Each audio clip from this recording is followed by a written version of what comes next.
છે કે તમે ગીતા ઉપર ગમે એટલી ચર્ચા કરો અને ગમે એટલી વિદ્વત્તા બતાવો, પણ છેલ્લે જો તમે તમારા આચરણની અંદર આ ગીતાની બધી વાતો કર્યા પછી ઉતારી ન શકવાના હો, તો આ બધી ચર્ચા માટે ગીતામાં સ્પષ્ટપણે કેટલીક આજ્ઞાઓ કહેવાય જ છે કે આવી ચર્ચાઓને શું કહેવાય, ની કરનારા સાથે શું થાય, એ કહેવાયું જ છે સ્પષ્ટપણે. આ આચરણ વગરની ચર્ચા છે. અને એટલે હું કેટલાક આમાંથી તમારા માટે શ્લોક લઈ આવ્યો છું.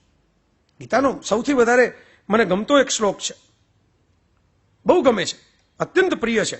અને એ શ્લોક આપણો એ છે કે અધ્યાય 6 પહેલો શ્લોક છે, કર્મણ્યવાધી કારસ્તે વાળો શ્લોક છે ને, એમાં ઘણા બધા કન્ફ્યુઝન થયા, પણ આમાં કોઈ કન્ફ્યુઝન નથી. આ એટલો સિમ્પલ શ્લોક છે.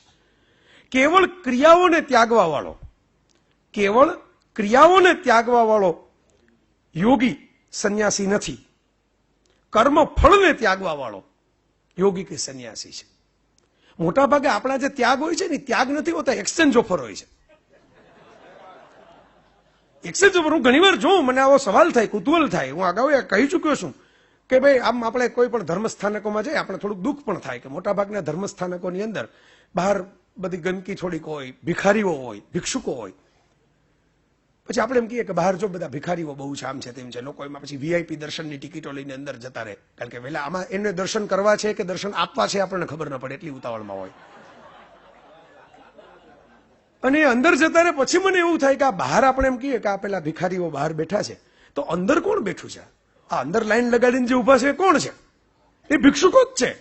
લિસ્ટ લઈને જ આવ્યા સીધે સીધું કે આ ઓલું ઠેકાણું આપણી દીકરીનું કરી દેજો, આ ઓલી પાર્ટનરશિપનું આપણો ઓલો કેસ ચાલે છે આ વખતે પૂરો કરાવી દેજો. તમે વિચારજો, આ લઈને જ આવ્યા છે, આખી યાદી લઈને આવ્યા છે.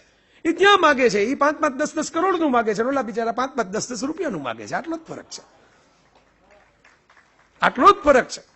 શું કામ? કારણ કે આટલી બધી ચર્ચા કરી. હું તો ઘણી વખત ગુજરાતીમાં કે એમાં અનુવાદ આપણે ખોટો કર્યો. કર્મણ્યવાધી કારસ્તે મા ફલેશું કદાચન, એમાં ક્યાંય એવું કહેવામાં આવ્યું જ નથી. આ નવી પેઢીને ગમે એવી વાત છે, એને પસંદ પડે એવી વાત છે, અને આજના જમાનામાં જરૂરી લાગે એવી. આ ડિપ્રેશનનો યુગ છે. ભારતમાં સૌથી વધારે યુવાનોના આપઘાત થાય છે. ઓફિશિયલી સૌથી વધારે યુવાનોના, તમે એકેડેમિક રિપોર્ટ શું, આવી તો કઈ ચિંતા આપણે કરતું નથી, આવી કોઈ વોટ બેંકને લગતી કોઈ વાત નથી, એટલે આપણે ત્યાં એની બાબતની કોઈ બહુ ચર્ચા થતી નથી. પણ સૌથી વધારે યુવાનોના આપઘાત આ દેશમાં થાય છે. એટલા ફ્રસ્ટ્રેટેડ છે, એટલા બધા અકળાયેલા છે, એટલા બધા મૂંઝાયેલા છે, એટલા બધા દિશાહીન થઈ ગયા છે, ઉદાસીન થઈ ગયા છે. ત્યારે આ વાત બહુ મહત્વની છે. એમ ક્યાં કહેવામાં આવ્યું કે કર્મ કરતો જાય ફળની આશા ન રાખતો? આશા એવું આ સંસ્કૃતમાં કેમ અનુવાદ થાય? અધિકારનું મને સમજાવો. ફળ ઉપર તારો અધિકાર નથી. આશા રાખને તો તારે રાખવી તો રાખજે, ઇટ ઇઝ ઇમ્પ્લાઇડ, પણ અધિકાર તારો નથી, આ યાદ રાખજે. કોઈ પ્રેમી હોય અને કોઈ અભિસાર માટે એમ કે નીકળો હોય, અને કોઈ એમ કે એની પ્રિયતમાને એમ કે ભાઈ તમે મને બહુ ગમો છો, હું તમારી સાથે લગ્ન કરવા માંગુ છું. રૂકમણીએ કહેલું કૃષ્ણને આવું પત્ર લખીને, એટલે કૃષ્ણએ આ પાડી, સંમતિ આપીને લઈ આવ્યા. બરાબર. હવે ન આપ્યું હોત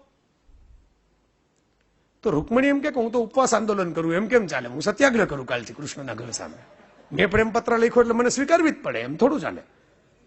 તો ન ચાલે ને, કારણ કે કૃષ્ણ એમ કહી શકે ને કે ભાઈ જિંદગી મારી જીવવાની છે ને, આ તો કઈ એકલાનું ડિસિઝન થોડું છે. એમ 50% હા હોય એમાંથી થોડું પૂરું થાય, બીજી 50% હાઈ હોવી જોઈએ ને. એમ તો મારો મુદ્દો આ છે મિત્રો, કે કર્મ કર્યું રૂકમિણીએ, એના ઉપર એનો અધિકાર હતો. પ્રેમપત્ર લખવાનું કર્મ કરવું જોઈએ, એને કર્યું. ન કર્યું હોત તો આજીવન એનો અફસોસ થાત કે મેં ક્યારે જતાવ્યું જ નહીં, મેં ક્યારે કહ્યું જ નહીં.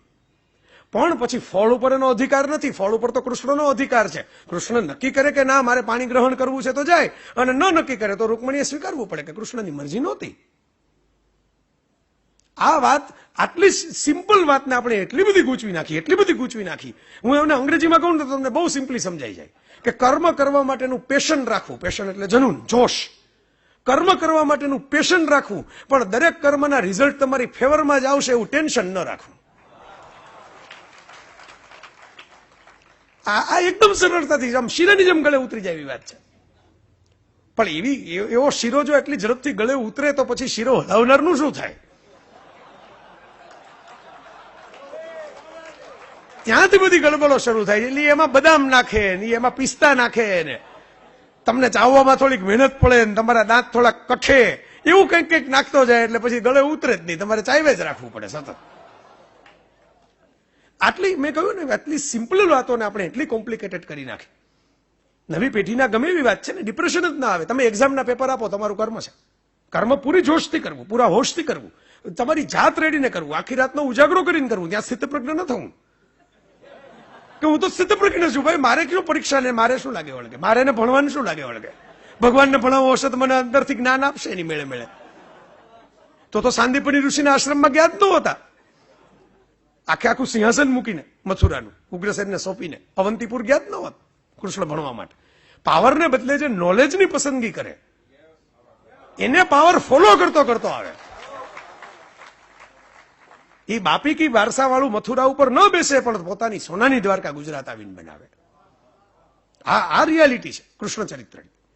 એટલે હું આ તમને કહું છું કે આ એટલી બધી ગૂંચવી નાખી, કોઈ એક્ઝામના પેપર આપવા તમારા હાથમાં છે, બેસ્ટ જ્ઞાનની તૈયારી કરીને આપવા તમારા હાથમાં છે, પણ હવે ચા પીધા વગર જોવાશે કે ચા પીને જોવાશે એ જોવા જવું તમારા હાથમાં નથી. એ પરિણામમાં શું થશે એ તમારા હાથમાં નથી. પણ પેપર માટે જો તમે કર્મ વ્યવસ્થિત કર્યું હશે તો એ બોલશે ખરું.